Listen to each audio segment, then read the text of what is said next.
Bonjour à tous, bienvenue sur cette petite vidéo où on va parler de Ghost in the Shell, réalisé par Rupert Sanders. Ce dernier est surtout connu pour Blanche-Neige et le Chasseur, dont j'avais apprécié l'esthétique, particulièrement celle apportée autour de Charlize Theron.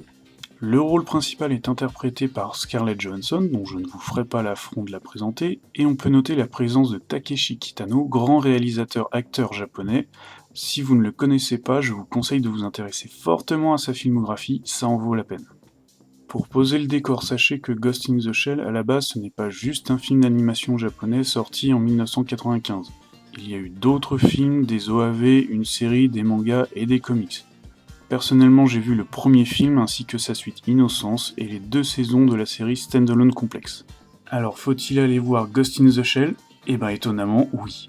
Bien sûr, si vous êtes un fan hardcore de l'œuvre originale, vous avez compris avec la bande-annonce que cette nouvelle version était largement simplifiée. Et les scènes qui ont été reprises plan par plan auront forcément moins d'impact que la première fois que vous les avez vues. Mais franchement, je m'attendais à vraiment pire. Même si le spectateur est pris par la main, le film reste cohérent avec lui-même et avec l'animé de Mamoru Oshii. Et ça a au moins le mérite de fonctionner. Pour vous détailler mon propos sans vous spoiler, je vais le comparer avec 2 autres films. Déjà, Passenger. Un jour, un producteur s'est dit « Tiens, si je prenais 2 acteurs, jeunes, beaux, riches et célèbres, et que je les mettais dans le même film pour me faire masse d'argent. Et au lieu de les mettre dans un bateau ou une île déserte, ils seront dans un vaisseau spatial.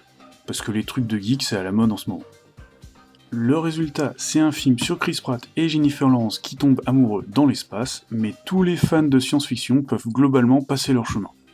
Alors oui, Scarlett Johansson est en gros sur l'affiche pour attirer ses fans dans le même style que Passenger.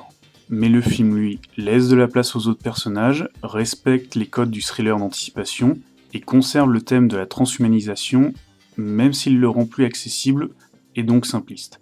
On a donc de la SF avec une actrice bankable pour attirer plus de gens, mais pas l'inverse.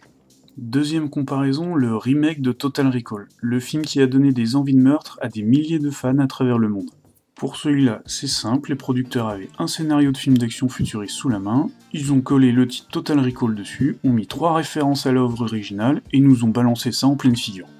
Je peux vous dire qu'en comparaison, ce nouveau Ghost in the Shell pourrait passer pour un monument érigé en hommage à l'animé de Mamoru Oshii. Alors encore une fois, il est vrai que tout a été simplifié pour le public américain. Mais on voit que ceux qui ont fait ce film ont vu les animés, qu'ils s'en sont inspirés, et les ont respectés. Les thèmes sont présents, l'univers a été bien retranscrit, la musique colle bien, et même les personnages sont aussi respectés, malgré les accusations de whitewashing.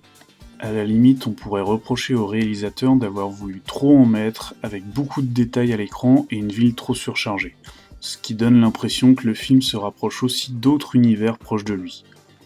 Dernière petite chose, j'avoue que si l'univers est bien développé, en tant que fan, j'aurais voulu que ce soit le cas aussi pour le personnage de Togusa et la section 9 en général, qui sont quasi inexistants, même si je me doute qu'il y avait une volonté de ne pas faire un film trop long.